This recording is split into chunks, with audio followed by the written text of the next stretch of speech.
మహాకృపయు కనికరము కలిగిన మా కన్న తండ్రి, ఘనమైన ఉన్నతమైన నీ నామమునకు స్తుతులు స్తోత్రములు చెల్లిస్తున్నాను. ఈ సాయంకాలపు వేళ నాయన, ఈ పరిశుద్ధమైన సహవాస జ్ఞాపకార్థ కూడికలో విలువైన నీ మాటలు వినగలుగుటకు, కుటుంబాన్ని బలపరుచుటకు, మా నిరీక్షణను మరొకసారి జ్ఞాపకం చేసుకుంటూ అనేకుల హృదయాలు నీ కుమారుడైన యేసు క్రీస్తు వైపు త్రిపుటకునైనా సహాయాన్ని అనుగ్రహించండి తండ్రి. నిలబడి ఉన్న నన్ను బలపరచండి. శక్తి కలిగిన నీ మాటలు చెప్పగలిగే సామర్థ్యాన్ని అనుగ్రహించండి.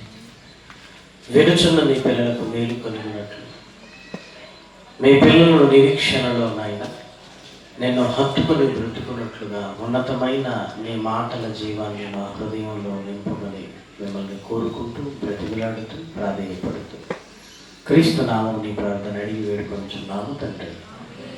ఆమేన్.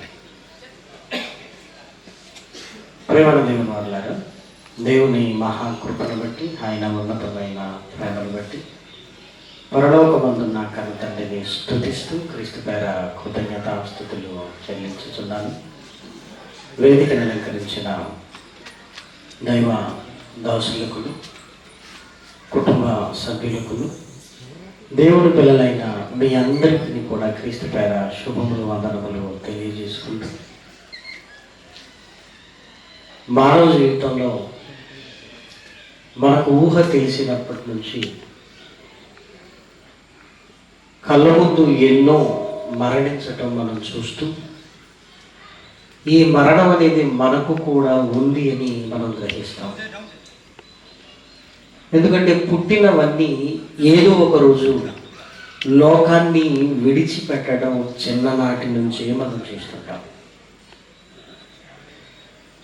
మనకు ఊహ తెలియగానే నేను కూడా పుట్టాను, నేను కూడా ఒకరోజు ఈ భూమిని విడిచిపెట్టాలి అనే సత్యాత సంగతి నాకు తెలియదండి అని ఈ ప్రపంచంలో ఎవరు మాట్లాడరు.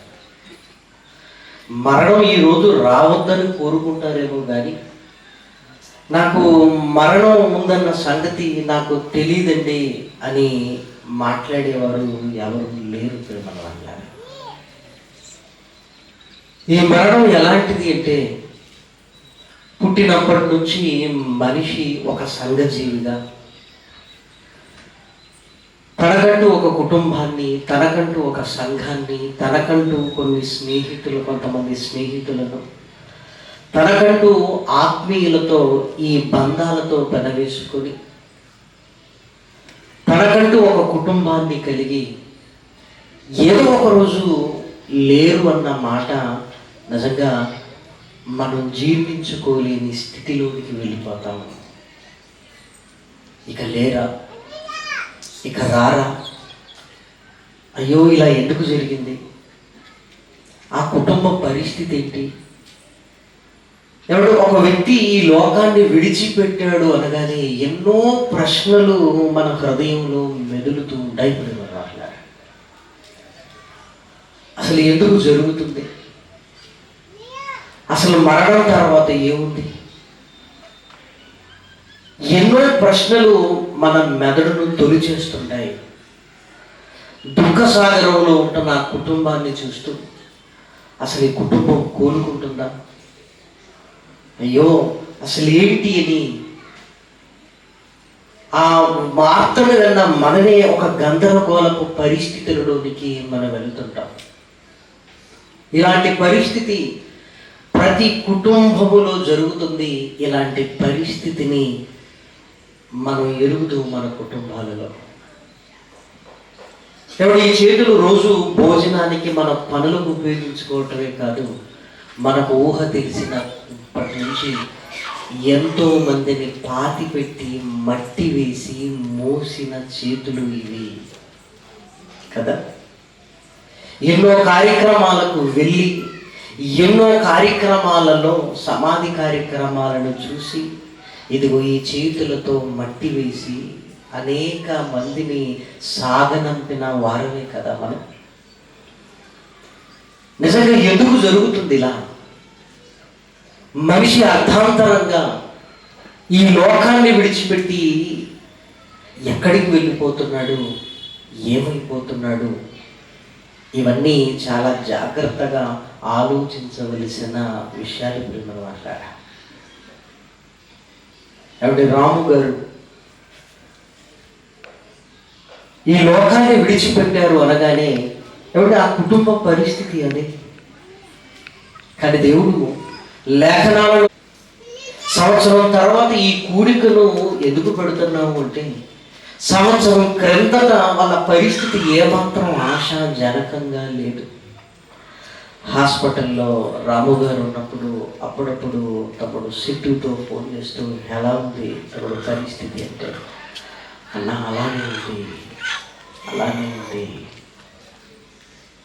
ఎటు తేల్చుకోలేని పరిస్థితి. కళ్ళ ముందు అలా ఉన్నారు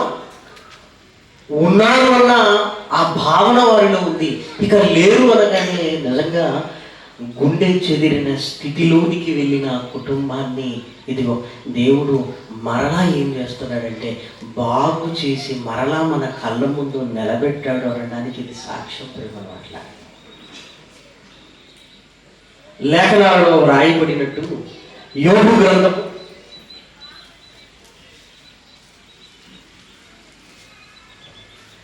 గ్రంథము 5వ అధ్యాయంలో రాయబడిన చక్కటి ఈ మాటను దయచేసి చూడండి. యోబు గ్రంథము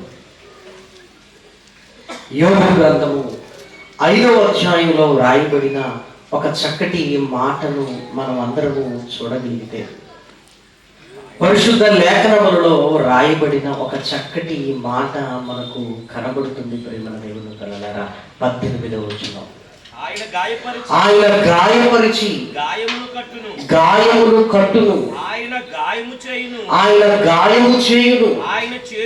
ఆయన చేతులే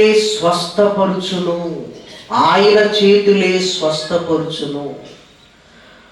ఒక మనిషి ఈ లోకాన్ని విడిచిపెట్టి వెళ్ళిపోతున్నాడు అంటే దేవుని సెలవు లేక, ఏమిటి పక్షి కూడా నేల రాలనప్పుడు ఒక మనిషి వెళ్ళిపోతున్నాడు అంటే ఖచ్చితంగా దేవుడే ఇదిగో ఈ గాయాన్ని చేశాడు.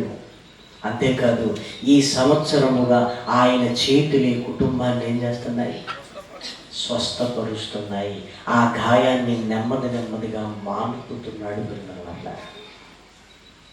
ఒకరోజు జగిత్యాల ప్రాంతానికి మేము కారులో వెళ్తాం. ఖర్చు నేనే పెట్టుకోవాలన్నా ఏమంటే మానవత్వపు కోణం మనిషికి ఉంటే మరి దేవుడికి ఆయనే గాయము చేయును, ఆయన చేతులే స్వస్థపరుచును. చూసారే, ఒక మనిషిగా మనమే ఇలా ఆలోచిస్తున్నప్పుడు దేవుడు ఎంత ఆలోచిస్తాడు.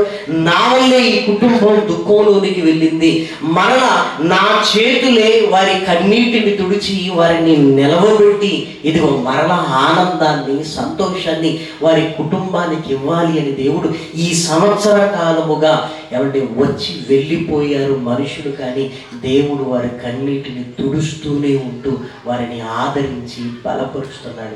అట్లా నిజంగా దేవుని నీతి ఎంత గొప్పదో చూడండి. మరి ఈ మరణాన్ని గురించి మనం ఆలోచించగలిగితే అసలు ఏంటి, మనుషులు ఎందుకు ఈ భూమి మీద పడుతున్నారు, ఎందుకు మరణిస్తున్నారు, ఏంటి అని ఆలోచించగలిగితే మరణం అనేది ఏమంటే మనిషి ఏమంటే మాట్లాడుకున్నంత ఈజీ కాదు. మన దేవుని పిల్లలారా, కరోనా కాలంలో సెకండ్ వేవ్లో ఉన్నప్పుడు హాస్పిటల్లో మరణానికి దగ్గర పడుతున్న వారు ఊపిరి అందక వాళ్ళు పడుతున్న ఇబ్బంది, వాళ్ళ ఉక్కిరి బిక్కిరి మనం చూసిన వాళ్ళమే పెరుగనమాట్లారా. ఇప్పటికీ చూడండి, హాస్పిటల్కి వెళుతూ మరణశయ్యపై ఉన్న వారిని చూడగలిగితే కళ్ళల్లో ఏదో భయం, మేము ఏమైపోతాము అన్న భయం ఈరోజు మనిషిని వెంటాడుతుంది. అందుకే మనకు కూడా చూడండి మరణం అనగానే మనుషులలో ఏదో భయం. ప్రేమ అట్లా కొంతమంది అయితే అసలు ఆ మాట వినడానికి కూడా ఇష్టపడరు. ఒకవేళ దేవుని పిల్లలమైన మనం పదే మాట్లాడుకున్నా ఆ మరణమే మనకు వస్తే భయం. ఎందుకు మరణం అనగానే భయం? దీని వెనకాల ఏం జరుగుతుంది అని లేఖనాలలోనికి వెళ్ళి మనం ఆలోచించగలిగితే హెబ్రీయులకు రాసిన పత్రిక 2వ అధ్యాయము, హెబ్రీయులకు రాసిన పత్రిక 2వ అధ్యాయము 14-15 వచనాలను దయచేసి చూడండి. కాబట్టి ఆ పిల్లలు రక్త మాంసములు గలవారైనందున ఆ ప్రకారమే మరణము యొక్క బలము గలవానిని అనగా అపవాదిని మరణము ద్వారా నశింపజేయుటకును జీవిత కాలమంతయు మరణ భయము చేత దాస్యమునకు లోబడిన వారిని విడిపించుటకును ఆయన కూడా రక్త మాంసములలో పాలివాడాయను. అసలు ఈ మరణపు భయం మనకి ఎందుకు వచ్చింది? ఈ మరణం యొక్క భయం ఎందుకు వచ్చింది? ఈ మరణం అనగానే ఎందుకు మనుషులమైన మనం భయం చేత ఉక్కిరి బిక్కిరవుతున్నాము అని లేఖనాలలోనికి వెళ్ళి చూడగలిగితే, ఇదిగో మరణం అనేది ఒక భయంకరంగా మనిషిని భయపెట్టేదిగా దీని వెనకాల ఉన్నది ఎవరనుకుంటున్నారు? దీని వెనకాల ఇదిగో మరణం యొక్క బలము గల వానిని అనగా అపవాదిని అని రాయబడింది.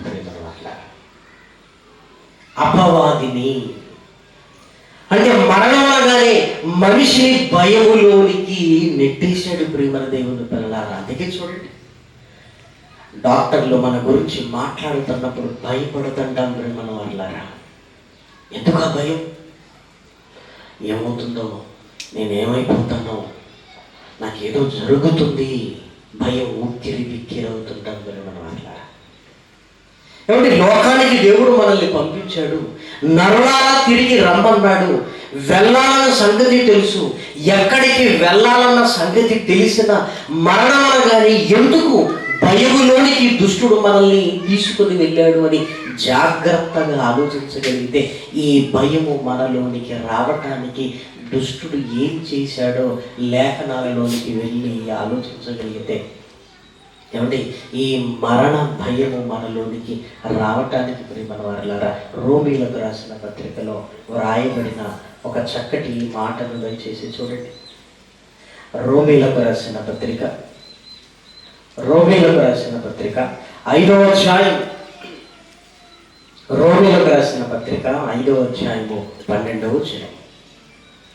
ఇట్లుండగా ఒక మనుషుని ద్వారా పాపము ద్వారా మరణమును లోకములో ఎలాగు ప్రవేశించెను, అలాగునే మనుషులందరూ పాపము చేసినందున మరణము అందరికీ సంప్రాప్తమాయెను.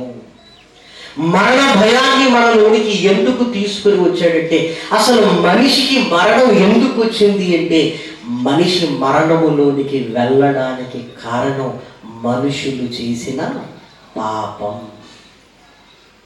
మనుషులు చేసిన పాపం ప్రియమైన వాళ్ళ మనందరికీ తెలుసు. క్రింద లేఖనాలను కూడా మనం చూడగలిగితే 20వ వచనం చూడండి దయచేసి, 19వ వచనం. ఏలయనగా ఒక మనుషుని అవిధేయత వలన అనేకులు పాపులుగా ఎలాగూ చేయబడినో, అలాగే ఒకని విధేయత వలన అనేకులు నీతిమంతులుగా చేయబడుదురు. మరియు అపరాధము విస్తరించినట్లు ధర్మశాస్త్రము ప్రవేశించెను, అయినను పాపము మరణమును ఆధారము చేసుకుని ఎలాగూ ఏలెనో. పాపము మరణాన్ని ఆధారం చేసుకుంది. ఇదిగో పాపము ఎప్పుడైతే మరణాన్ని ఆధారము చేసుకుందో మనిషిని ఏలటం ప్రారంభించింది. ప్రేమల దేవుని పిల్లలారా, మనందరికీ తెలుసు, దురాశ గర్భము ధరించి పాపమును కనగా పాపము పరిపక్వమై మరణమును కనును అంటే పాపము వలన మనిషికి మరణం వచ్చింది అన్న సంగతి మనందరికీ తెలుసు. ఇంకా లేఖనాలలోనికి వెళ్ళి మనం చూడగలిగితే, కొరంథీయులకు రాసిన మొదటి పత్రిక 15వ అధ్యాయము, కొరంథీయులకు రాసిన మొదటి పత్రిక 15వ అధ్యాయము 55వ వచనాన్ని దయచేసి చూడండి. ఓ మరణమా నీ విజయం ఎక్కడ? ఓ మరణమా, నీ ముళ్ళు ఎక్కడ? మరణపు ముళ్ళు పాపము, మరణపు ముళ్ళు పాపము. అంటే మనుషులు పాపము చేసినందున మరణం అనేది సంప్రాప్తమైంది, మరణం అనేది మనిషికి ప్రాప్తించింది. ప్రియమైన వారలారా, మరి భయం ఎందుకు? మరణం వచ్చింది కదా, మనం మరణంలో భయం ఎందుకు అని జాగ్రత్తగా ఆలోచించగలిగితే, పాపము చేస్తున్నప్పుడు మనిషి భ్రమలో ఉంటాడు. ప్రియమైన వారలారా, పాపం చేస్తున్నప్పుడు మనిషి భ్రమలో ఉంటాడు, అపోహలో ఉంటాడు. భ్రమ అంటే ఊహల్లో ఉంటాడు. ప్రియమైన వారలారా, ఏం కాదు, ఎవరికీ తెలియదు, ఏం కాదు, ఎవరికీ తెలియదు, ఈ ఒక్కసారి ఇది భ్రమ. పాపం అనేది చాలా భయంకరమైనది. ఎవరు మనుషులు తీసుకుంటున్న అంత సులువైనది ఏమీ కాదు. మనం ఏం చేస్తుంటామంటే దాన్ని ఈజీగా తీసుకుంటుంటాం.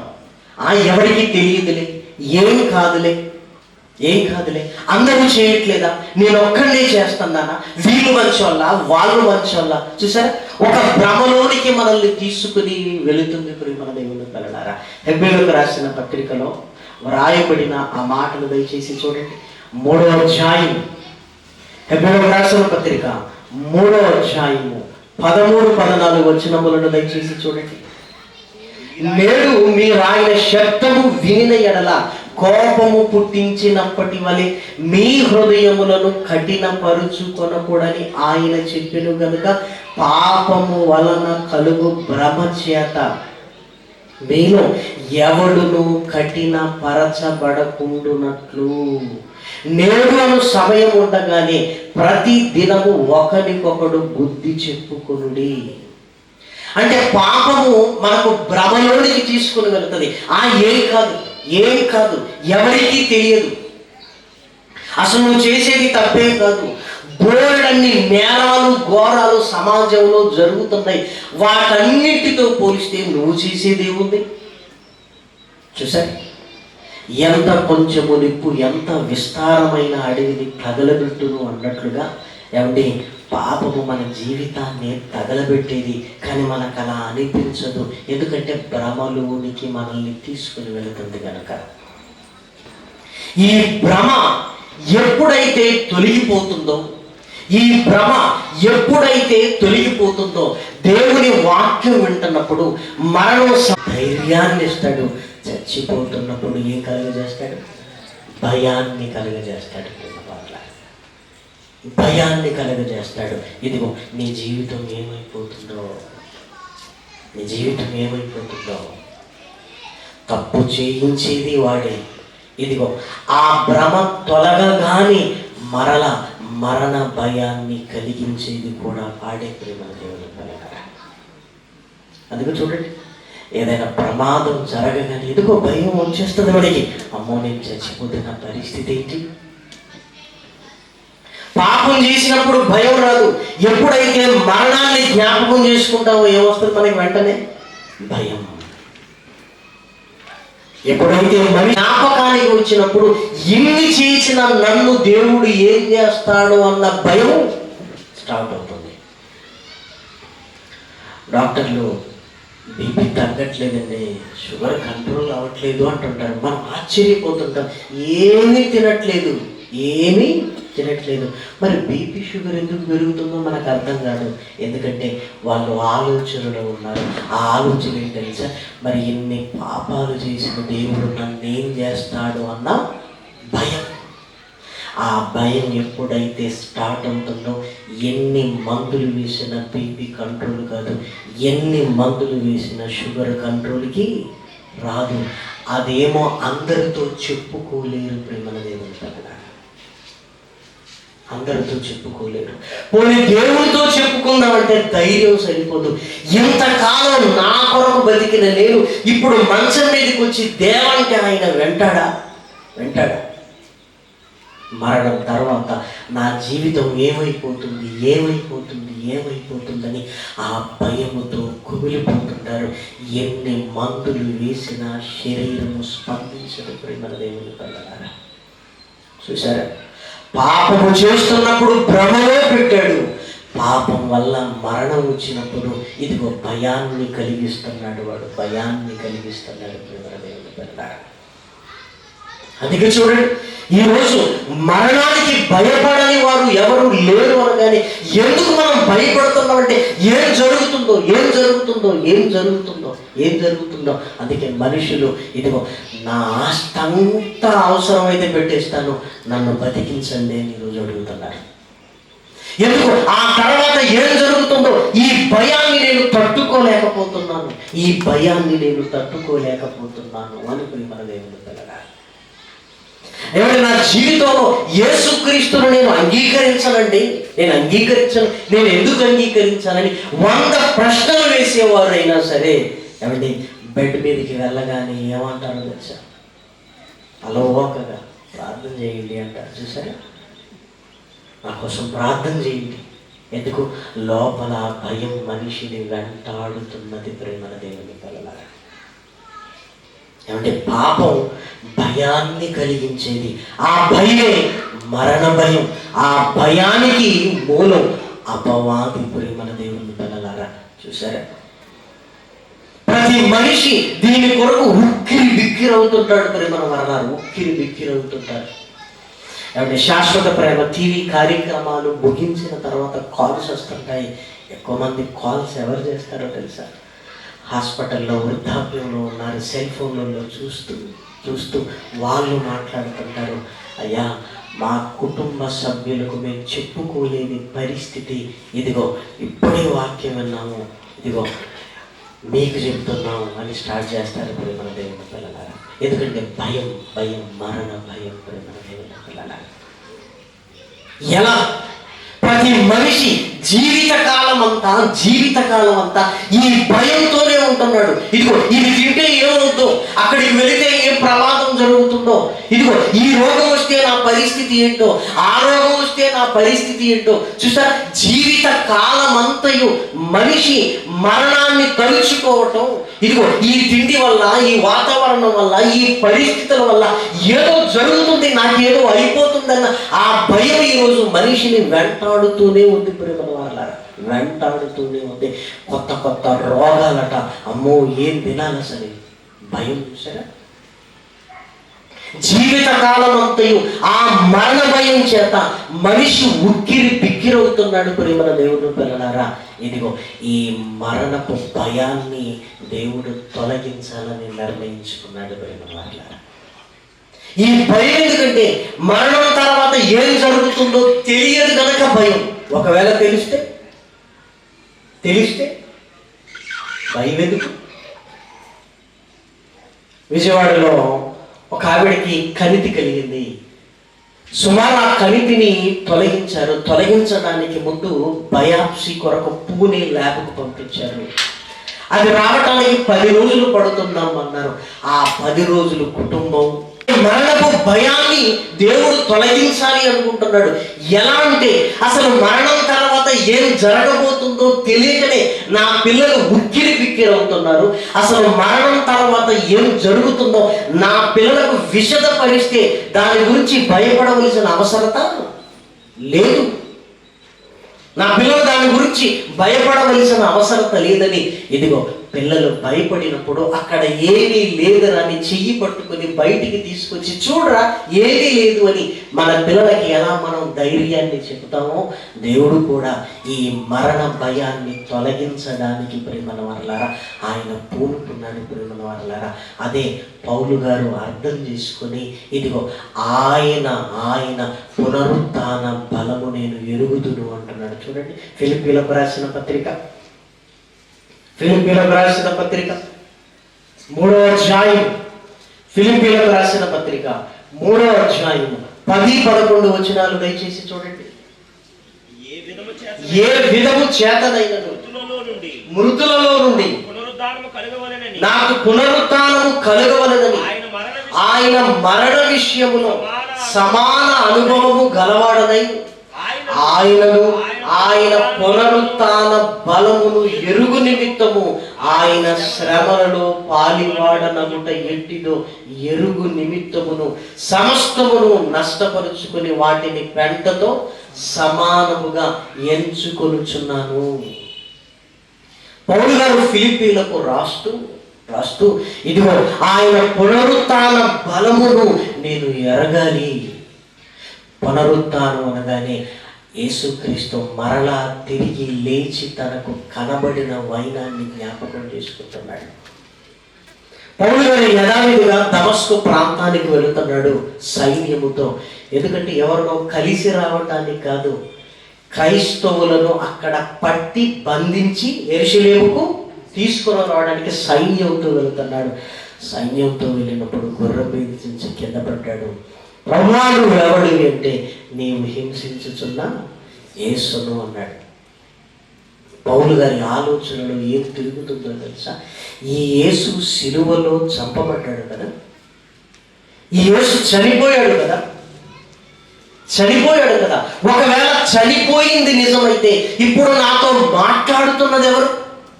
నాతో మాట్లాడుతున్నది ఇప్పుడు నిజమైతే ఖచ్చితంగా ఏం జరగాలి? ఆయన చనిపోయి తిరిగి లేవాలి. లేకపోతే నాతో ఎలా మాట్లాడగలడు? అంటే శిష్యులు మాట్లాడినట్లుగా ఆయన పునరుత్థానము పొందాడా? మరణాన్ని గెలిచాడా? ఒకవేళ గెలవకపోతే నాతో మాట్లాడటానికి ఎలా ఉంటాడు ఆయన? ఇప్పటి వరకు ఎంతో మంది లోకాన్ని విడిచిపెట్టారు. విడిచిపెట్టిన వారు ఎవరు పునరుత్థానమై ఇదిగో కనబడిన దాఖలాలు లేవు. శిష్యులు చెప్పినట్లుగా ఈరోజు నాతో మాట్లాడుతున్న యేసుక్రీస్తు మరణాన్ని గెలిచి పునరుత్థానుడు అయ్యాడంటే ఇదిగో ఈ బలం నాకు కావాలి. జీవిత కాలపు మరణ భయముతో ఉండటం కంటే ఈ పునరుత్థాన బలము చాలా గొప్పది అని నిజంగా క్షణాలలో యేసుక్రీస్తుకు కనెక్ట్ అయిపోయాడు. చూస్తున్నాను కనుక అంటే ఆయన ఖచ్చితంగా మరణించి తిరిగి లేచాడు అంటే మరణం తర్వాత మనిషికి మరో జీవితం ఉంది అని పౌలు గారికి అర్థమైపోయింది. ప్రేమను వాళ్ళారా, ఎంత స్పష్టంగా అంటే యేసుక్రీస్తును కల్లారా చూసిన తర్వాత ఆయనకు అర్థమైపోయింది. ప్రేమను వాళ్ళారా, యేసుక్రీస్తు మరణించి తిరిగి లేచాడు అనడానికి ఏమంటే కేవలం పౌలు గారు మాత్రమే కాదు, ఆ కాలంలో ఉన్నవారు ఎంతమంది ఆయనను చూశారో లేఖనాలలోనికి వెళ్ళి చూడగలిగితే కొరింథీయులకు రాసిన మొదటి పత్రిక 15వ అధ్యాయంలో దయచేసి చూడండి. కొరింథీయులకు రాసిన మొదటి పత్రిక 15వ అధ్యాయము 3-4 వచనాలు. నాకు ఇయ్యబడిన ఉపదేశమును మొదట మీకు అప్పగించితిని, అదేమనగా లేఖనముల ప్రకారం క్రీస్తు మన పాపముల నిమిత్తము మృతి పొందెను, సమాధి చేయబడెను, లేఖనముల ప్రకారము 3వ దినమున లేపబడెను, ఆయన కేఫాకును తరువాత 12 కనబడెను, అటు పిమ్మట 500కు ఎక్కువైన సహోదరులకు ఒక్క సమయమందే కనబడెను. వీరిలో అనేకులు ఇప్పటి వరకు నిలిచి ఉన్నారు, కొందరు నిద్రించిరి. తరువాత ఆయన యాకోబుకు అటు తరువాత అపోస్తలులందరికీ కనబడెను. అందరికీ కడపట అకాలమందు పుట్టిన నాకును కనబడెను. అంటే ఆయన పునరుత్థానము నిజం. ఎప్పుడైతే ఆయన పునరుత్థానాన్ని అర్థం చేసుకున్నాడో ఏమండి, సౌలు పౌలుగా మారాడు. పౌలుకు మరణ భయం అనేది పోయింది. మన వారలారా, ఎందుకు? పునరుత్థాన బలాన్ని ఇదిగో యేసుక్రీస్తు రూపంలో కల్లారా చూశాడు. ఆయనకు అర్థమైపోయింది. పిల్లలారా, చావు తర్వాత ఏముంది అంటే, చావు తర్వాత మరొక జీవితం ఉంది. యేసుక్రీస్తు చావక మునుపు భూమి మీద ఉన్నాడు, చనిపోయిన తర్వాత పరలోకానికి వెళ్ళిపోయాడు. ఏ భయముతో వెంటాడబడుతున్నాడో సౌలుకి ఆ భయం పోయింది. ఆ భయం పోయింది. ఎందుకంటే పునరుత్థాన బలం అంటే చావు తర్వాత ఏముందో అర్థం అవ్వగానే చావుకు భయపడాల్సిన అవసరత లేదు అని సౌలుకు నిర్ధారణ అయిపోయింది. ప్రేమ దేవుని పిల్లలారా, నిజమే కదా? దేవుని పిల్లలుగా యేసుక్రీస్తును ఆశ్రయించిన మనము కూడా మనకున్న ధైర్యం ఏంటంటే మన నిరీక్షణ ఏంటంటే యేసుక్రీస్తు మరణించి తిరిగి లేచి పరలోకానికి వెళ్ళాడు. ఆయన మరలా మన కొరకు రానున్నాడు. వచ్చి ఏం చేస్తాడు? వచ్చి మనల్ని తిరిగి లేపి ఆయనతో కూడా ఉండుటకు తీసుకుని వెళతాడు. ఏమంటే ఎంత క్లారిటీ ఉంది చూసారా? ఎంత క్లారిటీ ఉంది, ఎంత స్పష్టంగా యేసుక్రీస్తును బట్టి నిరీక్షణను మనం కలిగి ఉన్నాం. ప్రేమల దేవుడు అన్నారా? కొరింథీయులకు రాసిన మొదటి పత్రిక 15వ అధ్యాయం 23వ వచనాన్ని దయచేసి చూడండి. ప్రతి వాడును తన వరుసలోనే బ్రతికింపబడును. ప్రథమ ఫలము క్రీస్తు. తరువాత క్రీస్తు వచ్చినప్పుడు ఆయన వారు బ్రతికింపబడుదురు. మనకున్న నిరీక్షణ మరణం తర్వాత ఏం జరుగుతుంది అంటే యేసుక్రీస్తు వచ్చినప్పుడు సమాధులలో ఉంటున్న మనల్ని తిరిగి లేపి ఆయనతో కూడా ఉండుటకు మనల్ని పరలోకానికి తీసుకుని వెళతాడు. సదాకాలము ఆయనతో కూడా మనం ఉంటాం. ప్రేమ వల్ల కోటాను కోట్ల సంవత్సరాలు అంటే మరణం తర్వాత ఉన్న జీవితాన్ని గురించి యేసుక్రీస్తు మరణ సమాధి పునరుత్థానములు సాక్ష్యంగా పెట్టినప్పుడు దాన్ని చూసినప్పుడు మనకు బలం వస్తుందండి. అంటే వాళ్ళ డాక్టర్ చాలా మంచివాడు, ఒక్కసారి మీరు వెళ్ళండి, నాకు తగ్గింది, ఆయనకు తగ్గింది అనగానే ఒక నమ్మకం ఏర్పడుతుందండి డాక్టర్ మీద. యేసుక్రీస్తు మృతుల పునరుత్థానం అనేది ప్రపంచానికి బలమైన సాక్ష్యం. ఎంత బలాన్ని ఇస్తుందంటే మరణపు భయాన్ని పోగొట్టే బలం యేసుక్రీస్తు యొక్క పునరుత్థాన బలం. ప్రేమల దేవుని పిల్లలారా, దేనికి బెదరలేదు. ప్రేమల దేవుని పిల్లలారా, దేనికి బెదరలేదు. యేసుక్రీస్తుతో ఉన్న శిష్యులు ఆయన నేను వెళ్ళిపోతున్నాను అనగానే కలవరపడిపోయారు. ప్రేమల వాళ్ళ కలవరపడిపోయారు. కానీ నేను ఎందుకు వెళుతున్నాను అని చెప్పగానే ఏమండి ఆ కలవరం పోయింది. ప్రేమల వాళ్ళ యోహాను సువార్త 14వ అధ్యాయంలో రాయబడిన 2 మాటలు దయచేసి చూడండి. మొదటి 2 వచనాలు. మీ హృదయమును కలవరపడనీయకుడి, దేవుని యందు విశ్వాసం ఉంచుచున్నారు, నా యందును విశ్వాసం ఉంచుడి. నా తండ్రి ఇంట అనేక నివాసములు కలవు, లేని ఎడల మీతో చెప్పుదును, మీకు స్థలము సిద్ధపరచ వెళ్ళుచున్నాను. యేసుక్రీస్తు నేను వెళ్ళిపోతున్నాను అన్నప్పుడు కలవరపడ్డారు. వారి కలవరాన్ని తొలగించడానికి పునరుత్థాన బలాన్ని వారికి ఇస్తున్నాడు. ప్రేమ మాట, నేను విదేశాలకు వెళ్తున్నాను. సుమారు ఒక 2 నెలల కాలం నా పెద్ద కుమారుడు వచ్చి డాడీ నువ్వు వెళ్ళొద్దు అంటున్నాడు. వెళ్ళొద్దు, మళ్ళీ ఎప్పుడు వస్తావు, నువ్వు వెళ్ళొద్దు ఇక్కడే ఉండాలి అని. సరే ఉంటానులే నాన్నని కాసేపు ఉంచి మళ్ళీ పిలిచి, రై వచ్చేటప్పుడు నీకు ఏం తీసుకురావాలి, పెద్ద ఫ్లైట్ తీసుకురావాలా, ట్రైన్ తీసుకురావాలా, ఏం తీసుకురామంటారా అనగానే నేను వెళుతున్నానన్న ఆలోచనను వాడు పక్కకు పెట్టి వచ్చేటప్పుడు ఏం తీసుకొస్తానన్న ఆలోచనకు వెళ్ళి పెద్ద ఫ్లైట్ తీసుకురా డాడీ అన్నాడు. మరి వెళ్ళనంటే వెళ్ళు డాడీ, ఇప్పుడు వెళ్ళనా, వెళ్ళు, మరి మర్చిపోతుంది, వచ్చినప్పుడు ఏం తీసుకురావాలి. నేను వెళ్ళిపోతున్నాను అనగానే శిష్యులు కలవరపడ్డారు. అప్పుడు కూర్చోబెట్టి ఏం చెప్పాడో తెలుసా, అసలు నేను వెళుతున్నదే మీకోసం, నా కోసం కాదు, మీకోసం. నేను మరలా వచ్చి నాతో ఉండటానికి మిమ్మల్ని ఇప్పుడు వెళ్ళనా అన్నాడు. వెళ్ళు ప్రభువా, నా తండ్రి ఇంట అనేక నివాసములు కలుగు, లేని ఎడల మీతో చెబుతాను కదా, మీకు స్థలము సిద్ధపరచడానికే నేను వెళ్ళకపోతే మీకు స్థలం ఉండదు. మరి ఏం చేయాలి చెప్పండి? వెళ్ళు ప్రభావ, వెళ్ళు వెళ్ళు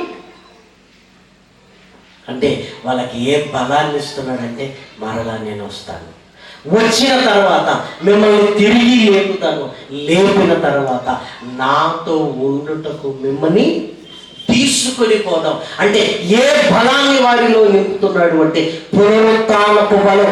నేను వస్తాను, మిమ్మల్ని తిరిగి లేపుతాను, నాతో ఉండుటకు మిమ్మల్ని తీసుకొని పోతాను అనగానే ఈ మాట శిష్యుల హృదయాలలో నాటబడింది. యేసుక్రీస్తు వెళ్ళిపోయిన తర్వాత ఆ నామము నిమిత్తము మాకు ఏం జరిగినా పర్వాలేదు అనుకున్నారు.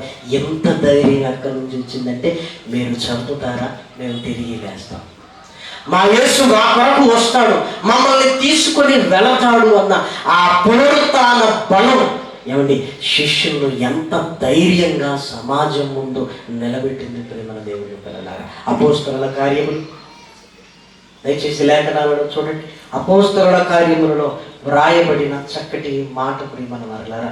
5వ అధ్యాయం 41, 41.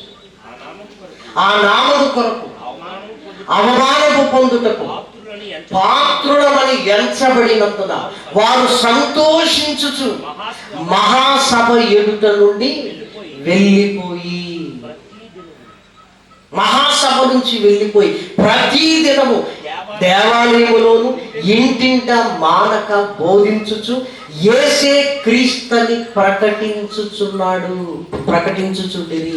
ఎంత బలం చేసిందండి, ఎంత బలం!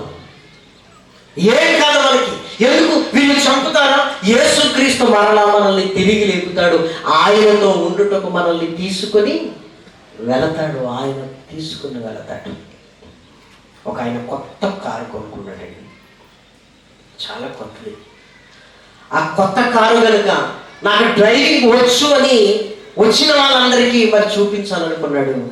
వెంటనే రివర్స్ గేర్ తీసి వెనక్కి తీసుకెళ్ళాడు. వెనకాల ఒక ట్రాక్టర్ ఉందండి. ఈ కారు వెళ్ళింది, ట్రాక్టర్కి ఢీకొంది. వెనక భాగం అంతా అద్దం పగిలిపోయి మొత్తం లోపలికి వెళ్ళిపోయిందండి. చూస్తున్న వాళ్ళందరికీ అయ్యో కొత్త కారు కొనుక్కున్నాడు నిన్ననే, ఈరోజు ఏమైపోయింది, యాక్సిడెంట్ అయింది కదా అని ఏం చెప్పాలో అర్థం కాక అందరూ ఆశ్చర్యంగా ఆయన వైపు చూస్తుంటే, ఆయన అందరి ఆందోళన తగ్గించడానికి దిగుతూ, ఏం కాదు ఇన్సూరెన్స్ ఉంది అంటండి. ఏం కాదు ఇన్సూరెన్స్ ఉంది, ఏం కాదు నిర్ణయం తీసుకున్నా కదా, ఇన్సూరెన్స్ ఉంది, కట్టినా అంటే ఆయనకున్న ధైర్యం ఏంటంటే, ఇన్సూరెన్స్ ఉందా అమ్మయ్యా అంటే. ఇన్సూరెన్స్ ఉంటే ఏం జరుగుతుంది అన్నమాట, నయా పైస లేకుండా మరలా ఇది బాగవుతుంది. ఓహో, ఈ ధైర్యంతోనే తీశాడా అనిపించింది కదా. అందుకే ఎప్పుడైనా యాక్సిడెంట్ అయినప్పుడు ఇమ్మీడియట్గా మనం చెక్ చేసేది ఏంటి చెప్పండి, ఇన్సూరెన్స్ ఉందా లేదా. శిష్యులు ఏమనుకుంటున్నారంటే, ఒరే నాయన ఎన్ని అవమానాలు పొందినా పర్వాలేదు, మనకి ఏముంది, ఇన్సూరెన్స్ ఉంది అనుకున్నారు. ఇన్సూరెన్స్ అంటే LIC, life in Christ. Life in Christ. మనం దేవుడిలో ఉన్నాం కనుక మరలా తిరిగి లేస్తాం. అది ఎంత ఆదరణ తెలుసా, అది ఎంత ఆదరణ. ఈరోజు సంవత్సరం తర్వాత కుటుంబంలో ఇదిగో ఆ ఆనందం ఉందంటే ఎందుకు అనుకుంటున్నారు, పునరుత్థాన బలం. మా నాన్న తిరిగి లేస్తాడు. పునరుత్థాన బలం ప్రేమల దేవుని పిల్లలారా. పౌలు గారిలో అది ఉంది. అందుకే మరణ భయం లేని ప్రేమల వారలారా. పౌలు గారి జీవితాలలో ఎలా అలవాటైందో తెలుసా, ఈరోజు పోవటం ఖాయం అనుకున్నాడు కానీ పోలేదు. మళ్ళీ ఏమనుకుంటున్నారు, రేపు లేదు, ఈ రోజు పోవటం ఖాయం అనుకుంటున్నాడు. దినదినము వదకు దేయబడుతున్నా, దినదినం అంట. ఈ రోజు అయిపోతారా బాబు అనుకుంటున్నాడు, పోవట్లేదు. ఇంకా రేపైతే కన్ఫామ్ అనుకుంటున్నారు, పోవట్లేదు. ఏమండి, చావును అంత ఈజీగా ఎందుకు తీసుకున్నాడు?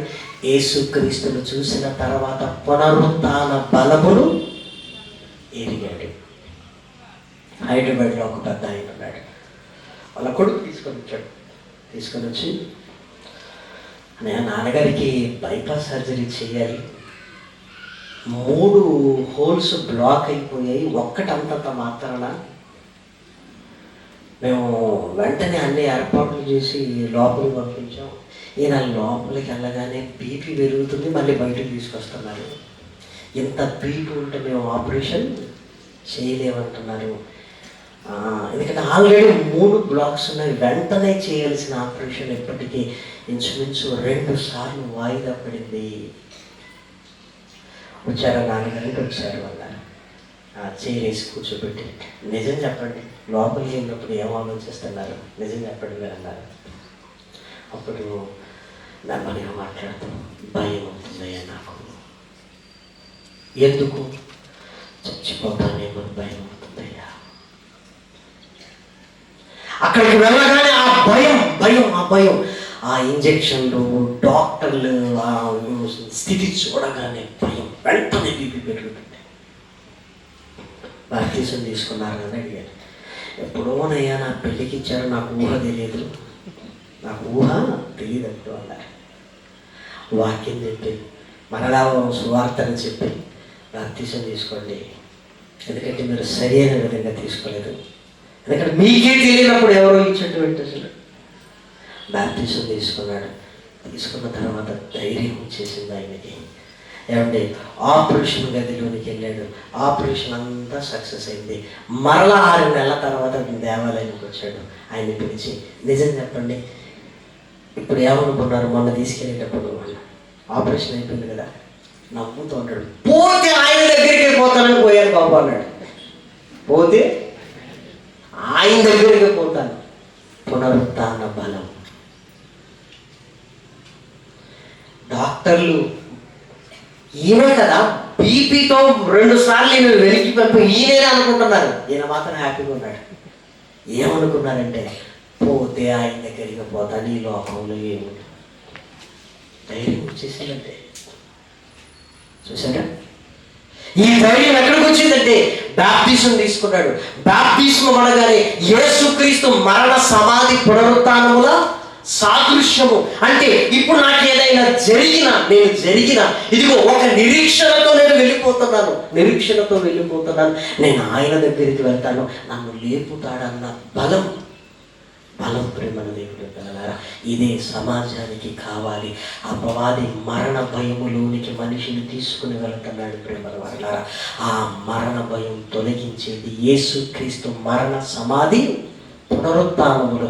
అదే సువార్త ప్రేమల దేవుడు. అదే సువార్త. ఆ సువార్తను నమ్ముతున్న మనం ప్రేమల దేవుడు పిల్లలారా, ఇదిగో మరణ భయము మనకు ఉండటానికి వీలు లేదు. ఏమంటే అయినా మనం భయపడుతున్నామంటే అర్థం ఏంటంటే ఇంకా ఏదో పాపములో మన జీవితం ఉందన్నమాట. ఇంకా భయం కలుగుతుందండి. ఇదిగో ఏదో భయం. బాప్తిసం తీసుకున్నాను కానీ ఇంకా దీన్ని విడిచిపెట్టలేదు కదా, ఏమైపోతానో నేను అన్న భయం. చూసారా? ఒక మనిషి భయపడుతున్నాడు అంటే ఆలోచించాం, దాని వెనకాల మరణం. ఆ మరణం వెనకాల ఏముంటుంది? పాపం ఉంటుంది. మహనీయుడైన యేసుక్రీస్తు ఇదిగో మరణానికి ఎలా వెళ్ళిపోతున్నాడంటే, వారిని వదిలేసేయండి, ఇదిగో నేను ధైర్యంగా వెళ్ళిపోతున్నాడు. ఆయనకున్న ధైర్యం ఏంటి అంటే ఆయనలో ఏ పాపము లేదు. పాపము లేనప్పుడు మరణ భయం ఎందుకు? ఇంకా మరణంలో ఆయనకు వేదనలు ఉన్నాయి, కానీ నేను మరణిస్తున్నాను అన్న భయం లేదు. అదే చెప్తున్నాడు, యెరూషలేము కుమార్తెలారా, నా కోసం మీ కోసం మీ పిల్లల కొరకు ఏడవండి, నేను తిరిగి లేస్తాను, పునరుత్థాన బలము నేను ఎరుగుదును. ఇదిగో మీరు జాగ్రత్త అని సిలువ మోస్తూ చెప్పాడు. ఇదిగో మీ మరణ భయం నుంచి మీరు ఎలా తప్పించుకోగలరు అని. ఎప్పుడో చూద్దాంలే, చావు వచ్చినప్పుడు అనుకోకండి.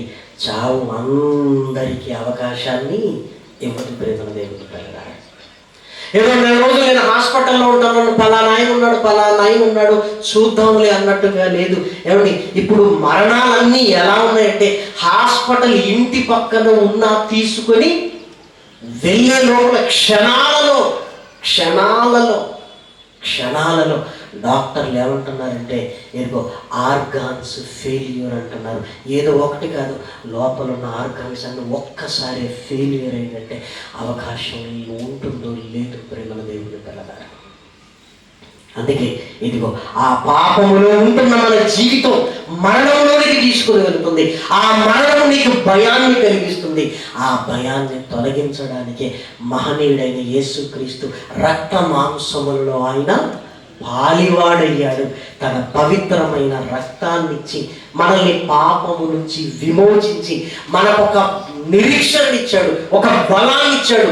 నేను మరణించి తిరిగి లేచాను, మిమ్మల్ని కూడా తిరిగి లేపగలిగే సమర్థుణ్ణి అని. అపోస్తల కార్యములు 17వ అధ్యాయం, అపోస్తల కార్యములు 17వ అధ్యాయం 31వ వచనాన్ని దయచేసి చూడండి.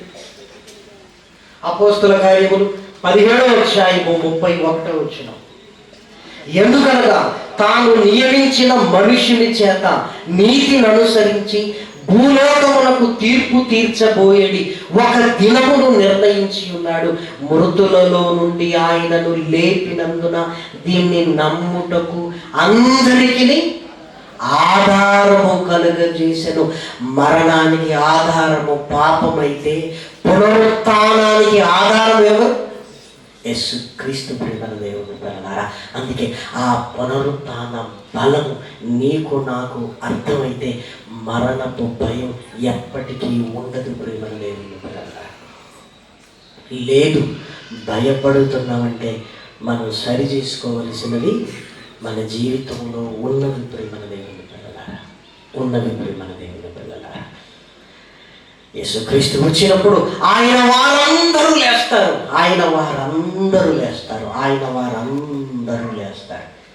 అంటే అందరూ లేస్తారు అనగానే మనకి ఏమనిపిస్తుందంటే, ఏమండి, ఆయన లేపగలిగిన సమర్థుడైతే ఇప్పుడు లేపొచ్చు కదా. ఎప్పుడు ఆయన వచ్చినప్పుడు ఎందుకు ఇప్పుడు లేపలేడా? ఇప్పుడు లేపగలడు ఆయన. యేసుక్రీస్తు వచ్చినప్పుడే కాదు, ఆయన ఇప్పుడు కూడా లేపగలడు. అందులో అనుమానం లేనే లేదు. రాము గారిని ఇప్పుడు కూడా ఆయన లేపగలడు. నమ్ముతున్నారు మీరు? ఎవరికోటి మీరు సంవత్సరం తర్వాత మాట్లాడుతున్నారు అనుకుంటున్నారు. లేపగలడు. కానీ ఎందుకు లేపడో తెలుసా? ఇప్పుడు రాము గారిని దేవుడు లేపి ఇక్కడ తీసుకొచ్చాడు అనుకోండి, నేనేమడుగుతానంటే మా నాన్న కూడా లేవాలి ప్రభు అంటాను. ఇప్పుడు ఆయన లేపి మా నాన్నని లేపుకుంటా ఉంటే బాగుంటుందా? వచ్చిన మీరందరూ ఊరుకుంటారా? మన కుటుంబాలలో ఖాళీ అయిపోయిన వాళ్ళు కూడా చాలా మంది ఉన్నారు. వాళ్ళందరినీ ఫిల్ చేసుకోమను. పోనీ ఈ వీధిలో ఉన్న వాళ్ళని లేపితే సరిపోద్దా? ఎంతమంది లేపా చెప్పండి. ఇప్పుడు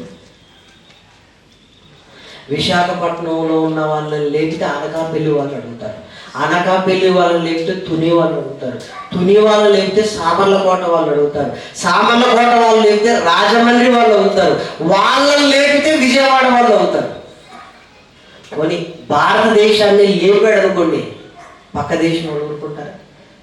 నాయన నువ్వు పక్షపాతివి కాదు కదా, నీ న్యాయము అందరికి ఒకటి. మా వాళ్ళను కూడా లేపండి అనుకోండి, దేవుడు లేపుకుంటూ వెళ్ళాడు అనుకోండి, మన ఫ్యామిలీ మెంబర్స్ ఎంతమంది ఇంటికి వస్తారో చెప్పండి? ఎంతమంది వస్తారు? ఎందుకు? లేచి వచ్చిన వాళ్ళు ఊరుకుంటారా? ఎలాగో లేపే కార్యక్రమం ఉంది కదా అని రాముగారు వచ్చి మా అమ్మ నాన్న కూడా లేపు ప్రభు అన్నాడు అనుకోండి, వామ్మో, ఒక్కొక్కరింట్లో 50, 60, 70 మందికి తక్కువ ఉండరు. మన శాలరీలు మనకే సరిపోవట్లేదు. మన శాలరీలు మనకే సరిపోక అసలు కొట్టుమిట్టాడుతున్నామండి. ఇప్పుడు 70 మంది వచ్చారు అనుకోండి, తండ్రి ఉద్యోగం కొడుకు చేస్తున్నారు. ఇప్పుడు ఈ తండ్రి చేయాలా కొడుకు చేయాలా? కొడుకు చేయాలా తండ్రి చేయాలా? ఎంత కన్ఫ్యూజన్ చూసారా? ఆధార్ కార్డులు ఏం కావాలి? ఆధార్ కార్డులన్నీ తలకిందులు అవుతాయి ఇప్పుడు మనం మాట్లాడాలి.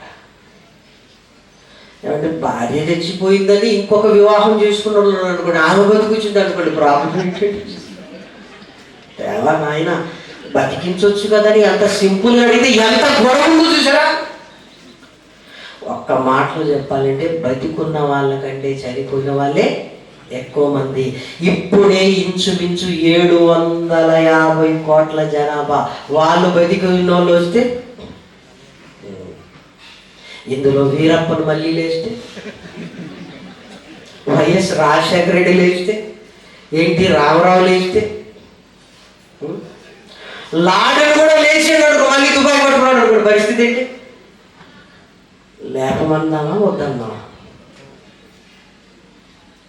ఆయన లేపుతాడు, చాయిస్ మంది.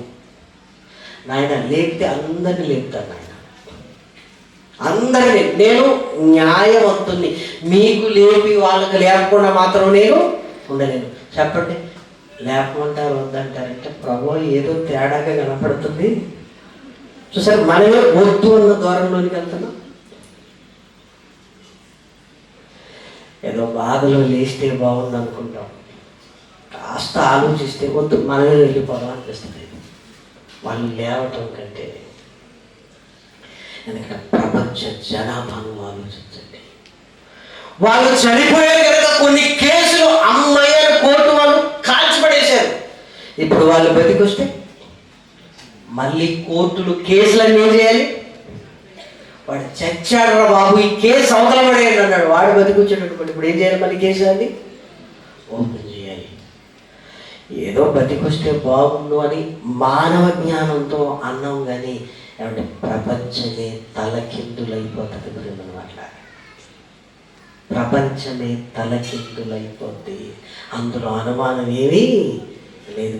ఇంటికి వెళ్ళిన తర్వాత కాసేపు ఆలోచించండి, కాసేపు ఆలోచించండి. ఈ ప్రపంచాన్ని ఊహించుకోవటం అనేది చాలా కష్టం. భూమి సరిపోదు, వనరులు సరిపోవు, నీటి వనరులు సరిపోవు, ఆహారము సరిపోదు. అందుకే నాయన అందరినీ నేను వచ్చినప్పుడు లేపుతాను అన్నాడు. ఎందుకన్నాడంటే నేను వచ్చినప్పుడు లేపితే అందరినీ పరలోకానికి ఒకసారి, అప్పుడు ఇక్కడ ఉండే పరిస్థితి లేదు. అందుకే నేను వచ్చినప్పుడు లేపి అందరినీ తీసుకుని వెళతాను. ఇక్కడ ఉండే గొడవ వద్దు. ఒకవేళ లేపి ఇక్కడే ఉంటే ఇన్ని సమస్యలు ఉన్నవి, అందరిని ఒక్కసారి లేపి తీసుకెళ్ళానంటే, తల్లి కూడా వంట చేసిన తర్వాత గంటకు గురించి భోజనం పెట్టన్నది అనుకోండి, ఆమెకే తీసుకొచ్చి అందరు కూర్చోండి ఒక్కసారి అంటారు. ఎందుకు? ఒక్కసారి పెడితే ఫినిష్ అయిపోద్ది కదా. ఏమిటి, ఇంట్లో 10 మంది ఉన్నప్పుడు గంటకు గురించి భోజనం పెట్టు, భోజనం పెట్టు, భోజనం పెట్టండి, ఆమె వంటగది నుంచి బయటికి రాదు. ఒకటే చెప్తుంది, మరి అందరూ కూర్చోండి ఒక్కసారి అయిపోద్ది.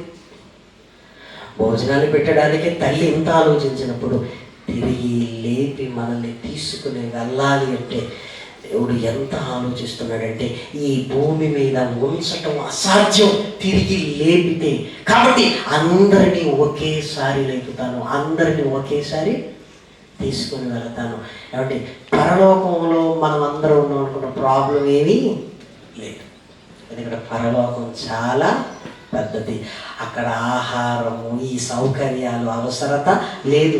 అక్కడ బంధాలు, బంధుత్వాలకు తావు లేదు.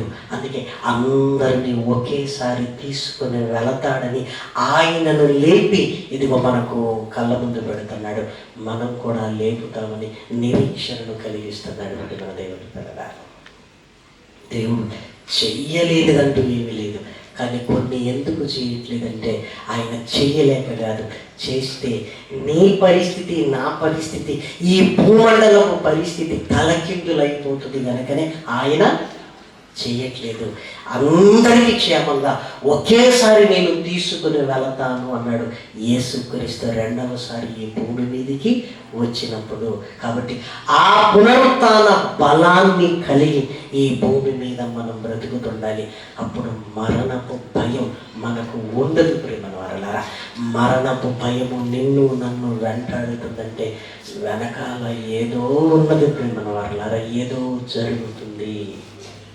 కాబట్టి దయచేసి ఆలోచించండి. క్రైస్తవుడు నిరీక్షణ కలిగిన వాడు, ఇదిగో బలముగా ఉండవలసిన వాడు. ప్రేమల దేవుని పిల్లలారా, మనమే నిరీక్షణ లేని వారి వలె ఇదిగో బాధపడుతున్నప్పుడు, ఇదిగో నిరీక్షణలు నువ్వే భయపడుతున్నావు అంటే లోకానికి మనం ఏం చెప్పగలం? చెప్పండి, లోకానికి మనం ఏం చెప్పగలం? కాబట్టి ముందు ఆ పునరుత్థాన బలమును ఎరుగునట్లుగా యేసుక్రీస్తు వైపు చూడగలిగే భాగ్యాన్ని దేవుడు మనకు అనుగ్రహించాడు. ఇదిగో మనకున్న నిరీక్షణను బట్టి, మనకున్న బలాన్ని బట్టి ఇదిగో లోకం కూడా గ్రహించాలి. చావు కూడా వీళ్ళు ఎందుకు భయపడట్లేదు? అసలు వీళ్ళకున్న ధైర్యం ఏంటి? అమ్మో, పునరుత్థాన బలం అన్నమాట వీళ్ళకున్నది. అంటే వీళ్ళు మరలా తిరిగి లేస్తామనే నమ్మకాన్ని కలిగి ఉన్నారు. దానికి ఆధారము యేసుక్రీస్తు మరణ, సమాధి, పునరుత్థానం సువార్త అని. ఆ సువార్తను నమ్మగలిగే స్థితిలోనికి తీసుకుని వెళ్ళాలి. మరి మన దేవుని వెళ్ళాలి. కాబట్టి దయచేసి ఆలోచించండి. లేఖనాలు మనతో మాట్లాడుతున్నాయి, లేఖనాలు మనతో మాట్లాడుతున్నాయి. అందుకే పౌలు గారు తెస్సలోనికలకు రాసిన మొదటి పత్రిక 4వ అధ్యాయంలో చివరి మాటగా మనం చూడగలిగితే, తెస్సలోనికలకు రాసిన మొదటి పత్రిక 4వ అధ్యాయము 11వ వచనం, సహోదరులారా, నిరీక్షణ లేని ఇతరుల వలె మీరు దుఃఖపడకుండా నిమిత్తము నిద్రించుచున్న వారిని గురించి మీకు తెలియకుండా మాకిష్టము లేదు. యేసు మృతి పొంది తిరిగి లేచినని మనము నమ్మిన ఎడల అదే ప్రకారము యేసునందు నిద్రించిన వారిని దేవుడు ఆయనతో కూడా వెంట పెట్టుకొని వచ్చును. మేము ప్రభు మాటను బట్టి మీతో చెప్పున్నది ఏమనగా, ప్రభు రాకడ వరకు సజీవమై నిలిచి ఉండు మనము నిద్రించిన వారి కంటే ముందుగా ఆయన సన్నిధి చేరము. 17వ వచనం, ఆ మీదట సజీవమై ఉండు మనము వారితో కూడా ఏకముగా ప్రభువును ఎదుర్కొనుటకు ఆకాశ మండలమునకు మేఘముల మీద కొనిపోబడదము. కాగా మనము సదాకాలము ప్రభువుతో కూడా ఉందము. కాబట్టి మీరు ఈ మాటల చేత ఒకరికొకడు ఆదరించుకొనండి. ఈ మాటల చేత అన్నాడు. ఇదిగో బలాన్నిచ్చే ఈ మాటలు మన కళ్ళ ముందు పెట్టాడు. కాబట్టి పునరుత్థాన బలాన్ని ఎరిగిన మనము పునరుత్థానాన్ని గురించి, ఇదిగో యేసుక్రీస్తు మరణ, సమాధి, పునరుత్థానములనే సువార్తను అనేకులు నమ్మునట్లుగా ఇదిగో నువ్వు సాక్షిగా నిలబడాలి. ప్రేమన దేవుని పిల్లలారా, బాప్తిసం తీసుకున్న తర్వాత కూడా మరలా లోకంలో కలిసిపోతూ మరలా పాపంలో ఉన్నప్పుడు పాపం నిన్ను భ్రమ పెడుతుంది. ఏం కాదులే అని. కానీ ఆ భ్రమ తొలగిపోయిన రోజు భయంకరమైన భయం నీకు స్టార్ట్ అవుతుంది. ఇదిగో ఆ భయంలోనికి మన జీవితాలు వెళ్ళొద్దు. పాపాన్ని విడిచిపెట్టాలి. ఇదిగో ఈ పునరుత్థాన బలాన్ని మన హృదయంలో పెట్టుకొని మనము, మన కుటుంబాలు దేవుని కొరకు ఉన్నతంగా బ్రతకాలి. మనం అట్లా. కాబట్టి ఇదిగో మనుషులందరికీ ఆధారము కలుగజేశాడు యేసుక్రీస్తు ద్వారా. కాబట్టి దయచేసి సువార్తను నమ్మండి. యేసుక్రీస్తు సజీవ సాక్ష్యముగా ఈరోజు ప్రపంచానికి నిలబడ్డాడు కనుక ఆ సువార్తను నమ్మగలిగితే నీకు ఒక నిరీక్షణ ప్రారంభం అవుతుంది.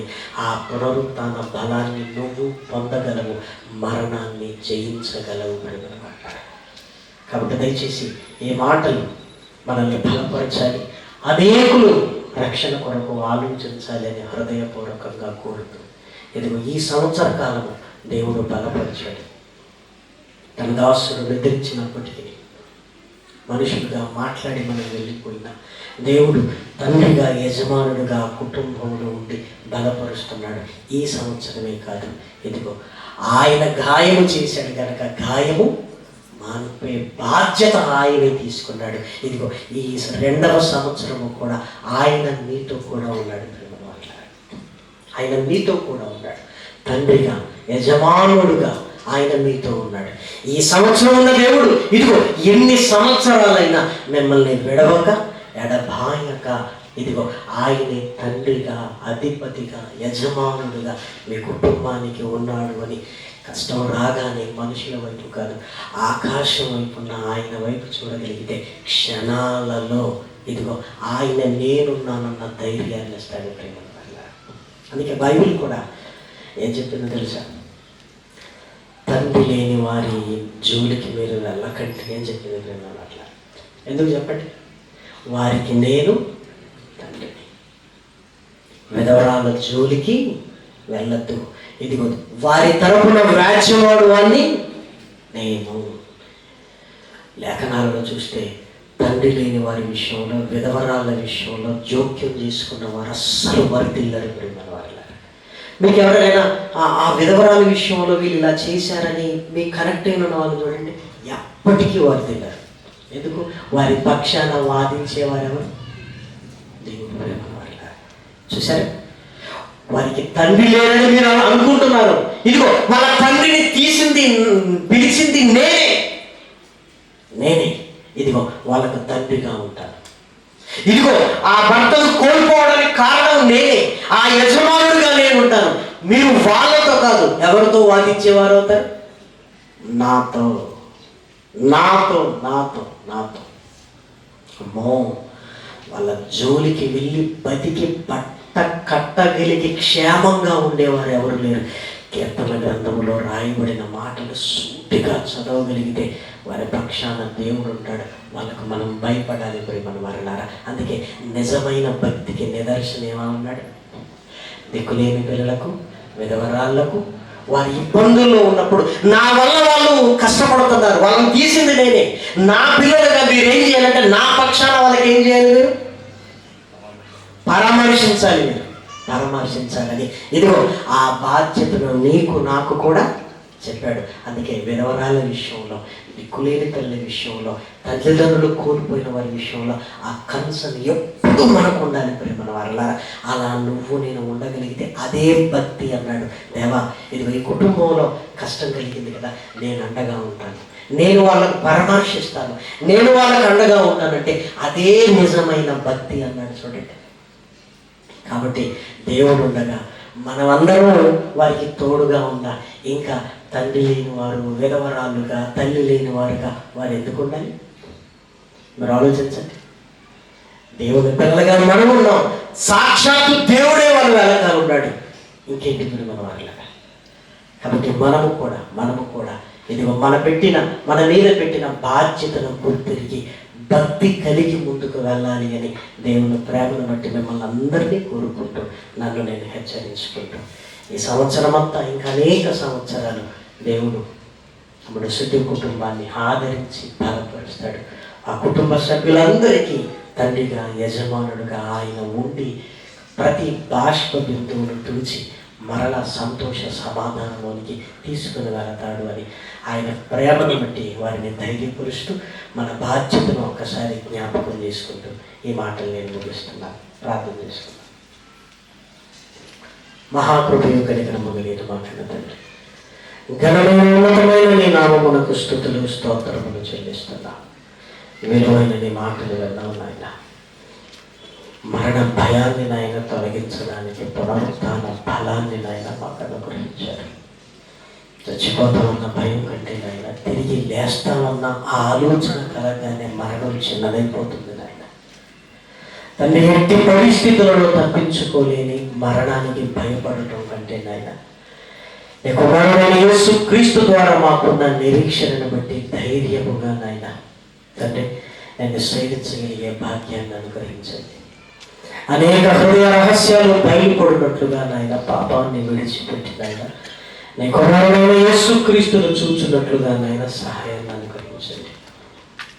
తండ్రి నీ పిల్లల కుటుంబాన్ని ఆదరించి బలపరచండి. తండ్రి మేము కూడా నాయన భక్తి కలిగిన ఆయన నీకు లేని పిల్లల్లో నాయన, విధవరాన్లలో నాయన, తల్లిదండ్రులు లేని వారిని ఆదరించి బలపరుచున్నట్లుగా నాయన తండ్రి మా భక్తిని నాయన పదులు పెట్టుకోగలిగే భాగ్యాన్ని బట్టి తండ్రి హాజరైన ఆత్మీయులు నాయన, ఈ ప్రాంతం వారు నాయన, కుటుంబ సభ్యులు నాయన తన దూర ప్రాంతాల నుంచి వచ్చిన నీ పిల్లలందరినీ బలపరిచి ముందుకు తీసుకుని వెళ్ళమని మిమ్మల్ని కోరుకుంటూ శాశ్వత ప్రేమ కార్యక్రమాలు అనేకులకు దేవునికరంగా దాని కొరకు కష్టపడుతున్నాను ఆయన నీ కుమారుడికి నాయన పరసంబంధమైన ప్రతి దేవులను అనుగ్రహించి బలపరచమని మిమ్మల్ని కోరుకుంటూ కుటుంబాన్ని కలిగిన సమస్తమును దీవించమని నీ ప్రాంతంలో ఉంటున్న నీ పిల్లల్లోనైనా నీ నెరుగని వారిని నాయన వారి కుటుంబాలను నాయన ఇదిగో నీ పిల్లలందరినీ నాయన దీవించి ఆశీర్వదించమని మిమ్మల్ని కోరుకుంటూ నీ కోరిక నీకు మహిమకరంగా మా అందరికీ దీవెనకరంగా నాయన మా హృదయాలలో ఫలింప చేయమని మిమ్మల్ని కోరుకుంటూ క్రీస్తు నామం నీ ప్రార్థన అడిగి వేడుకొంచున్నాము తండ్రి. ఆమేన్. అందరికీ వందనాలు.